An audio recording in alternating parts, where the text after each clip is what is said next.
Welcome back to another episode of On a Mission. I'm your host, Dr. Wendy Norfleet with Norfleet Integrated Solutions, and it is my pleasure to have with me today Geoffrey Mullings with Geoff Mullings Analyst. Welcome, Geoff. Thank you. Appreciate being here. So, Geoff, tell me a little bit about yourself. Sure. So I'm really trained as an economist, but I do a bunch of analytics in any kind of data or finance. If your firm is having any problems or anything that you're kind of unsure about what the cause is, I really just specialize in digging into the finances, trying to understand the firm better, and trying to really understand the nuances of whatever problem you may be facing. Okay. So that kind of explains why you're called Geoff Mullings Analyst. Yes. So you like digging into it and finding out the cause of things? Oh, yeah. I mean, you tend to find that firms may, on the surface, see that there's just some problem with revenue. Something is just not adding up. They're putting in so much work, but they're not really getting anything out from it. As you get into the data, you start to understand that sometimes there's a problem on the surface, but there's deeper roots. Right. And that's so a what lot of times we're treating the symptoms. I always tell I do a lot of problem solving classes.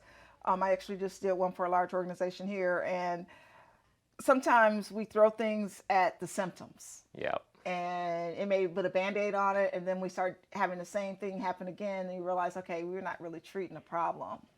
Exactly. And that can be a problem for business owners because, you're really trying to run a complicated machine when you're a business owner, and sometimes you really see the forest. You want to see the trees, but you need people who are specialized in getting to the trees and really getting into the roots. Right. That's how you get to the problem. Right. And it's so funny that you said that because there's, obviously in business, there's a lot of different techniques we can use to doing that, but I'm sure it's the same thing with analysts.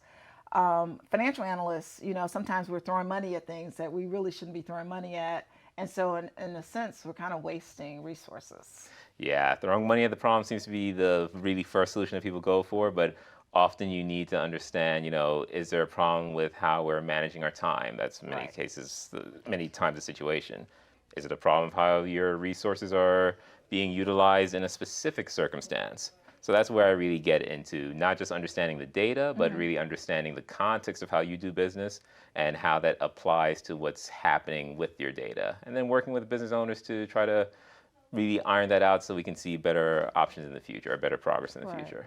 Well, that reminds me of like my very first, one of my first IT jobs that I was called in to create a system for a company doing time. They were paying people, nobody's check was right? Mm-hmm. And so obviously when you start playing with people's money, that's a big problem. And come to find out, I said, well, can I observe what they're doing? Come to find out they didn't need a new system. They needed a job aid to teach them how to use the system because nobody was clocking in and out on the marks they were supposed to. And so they were paying people, sometimes they were doing it in and out, but they were doing it on the next day. So they were getting paid for, it was really bad. It was really bad.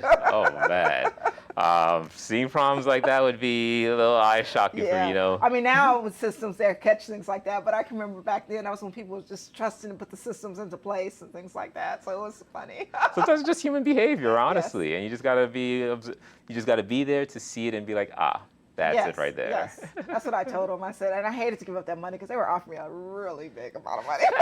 But thankfully, later they came back to me for something else. Yeah. But I mean, it's just such a good feeling to figure out some of those problems, whatever it is, to know you actually hit it and say, okay, this is great. Absolutely. I can go back to them and say, this is it.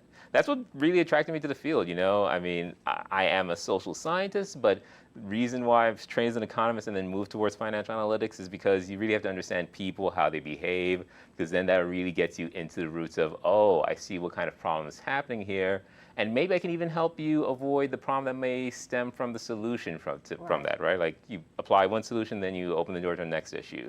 Well, I'm trying to avoid even opening the door to that next issue. Let's just get to the root of this and really address the whole of the company.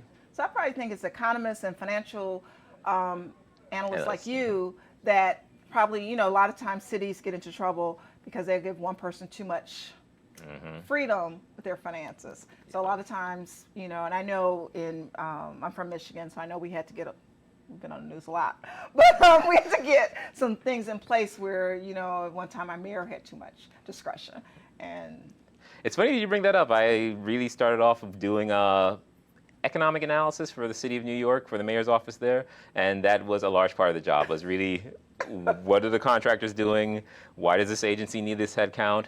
But it gives you a good starting place for understanding, if you can do that for a budget of $100 billion, you Right. can do that for a company working with $100 million or 10 million in Right. sales or revenue. Right. Everyone it's kind of like they may have a different scope of the problem, but they all stem from financials. Yes, yes, yes. And often just Wow. from behavioral problems, or if something was working at a certain stage, it may just not work when you start to scale the business up. And that often is the case as well. But you can address that. It doesn't mean that you have to drop your business plan.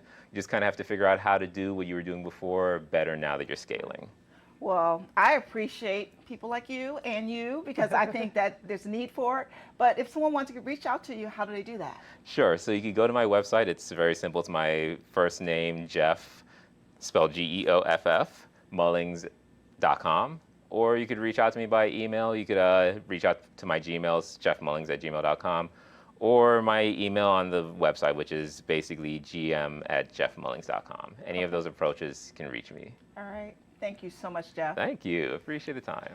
Thank you so much. Obviously, Geoff is an economist. He knows his stuff. So please reach out to him if you have a need, and we'll see you next time on Buzz TV.